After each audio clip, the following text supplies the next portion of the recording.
கொதிக்கிற வெந்நில இந்த குடலை போட்டுறணுங்க. போட்டாச்சுன்னா நல்லா ஈஸியாக அப்படி வந்துடுங்க. சுடுதுங்க இப்படி வந்துடும் பாருங்க.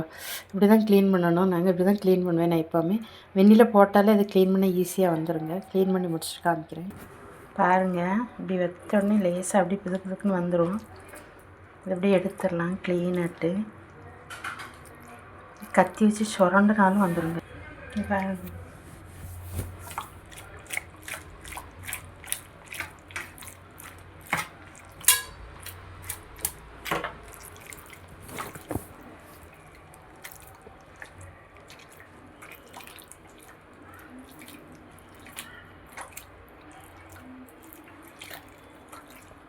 இப்படி தாங்க எல்லாம் எடுக்கணும். நாங்கள் பார்த்துக்கோங்க. இந்த அளவு க்ளீன் பண்ணி முடித்தாச்சு. இனி தான் குட்டி குட்டியாக வெட்டி குக்கரில் அவிய போடணுங்க. அப்புறமா சொல்கிறேன். இந்த அளவு க்ளீன் பண்ணியாச்சுங்க. க்ளீன் பண்ணதான் ரொம்ப லேட்டுங்க.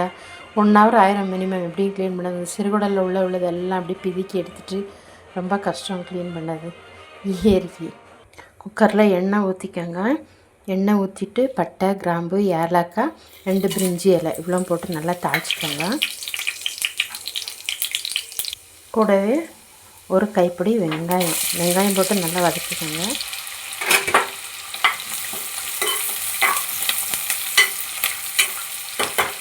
நல்லா வதக்கிக்கோங்க. இதில் வந்து கொஞ்சமாக இஞ்சி பூண்டு சேர்த்துக்கோங்க. ஏன்னா நம்ம திரும்ப அரைக்கிறதுக்கும் கொஞ்சம் சேர்த்துக்கோங்க இஞ்சி பூண்டு. அதனால் இது கறி வேகிறதுக்கு மட்டும் கொஞ்சமாக இஞ்சி பூண்டு சேர்த்துக்கோங்க. அப்படியே இதில் வந்து ஒரு 2-3 தக்காளி பழம் போட்டுக்கோங்க. இப்போ இதில் வந்து நம்ம வதக்கி கழுவி க்ளீன் பண்ணி வச்சுருக்க அந்த கறியை சேர்த்துக்கலாங்க. சேர்த்துட்டு ஒரு 5-6 விசில் போட்டுருங்க. தண்ணி ஊற்றக்கூடாதுங்க. உப்பு போடக்கூடாது. உப்பு போட்டால் வேகாது. அதனால் தண்ணி ஊற்றக்கூடாது. அதில் உள்ள தண்ணியே விட்டுக்கிடும். அதனால் ஒரு 6 விசில் வச்சு நல்லா வேக விடுங்க.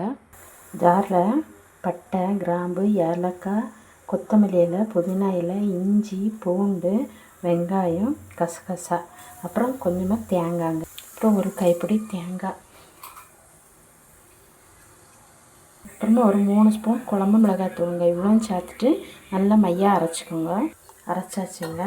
இதில் வந்து ஒரு 1/2 ஸ்பூன் மஞ்சள் தூள் சேர்த்துக்கோங்க. சேர்த்துட்டு இப்போ நம்ம அந்த வெந்த கறியில் சேர்த்துக்கணும். இது எல்லாத்தையும் வெந்துருச்சுங்க நல்லா.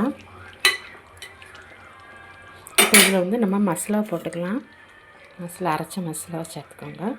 சேர்த்துட்டு இது நல்லா வேகணுங்க. பச்சை வாசனை போகிற வரைக்கும் நல்லா வேக வைங்க.